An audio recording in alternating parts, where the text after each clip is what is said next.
Is your dashboard showing the master warning light? Don't panic. In this video, we'll guide you step by step on how to diagnose, fix, and reset the master warning light on your vehicle, the right way. Step 1. Check the message center or instrument display. Most modern cars will show a message explaining what triggered the warning. Look for messages like, low washer fluid, check engine, or, low tire pressure. These often give you the clue you need. Step 2. Use an OBD2 scanner.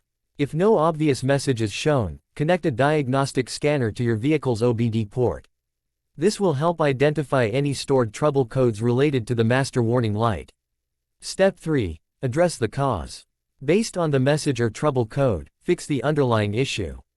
This might involve topping off engine oil or coolant, inflating tires to the proper pressure, closing all doors and the fuel cap, replacing a faulty sensor. Step 4.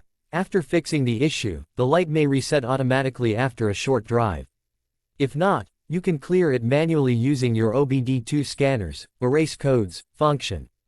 Just follow the on-screen instructions.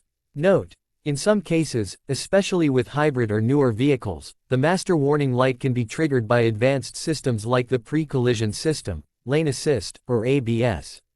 These may require advanced diagnostics or dealer tools to reset.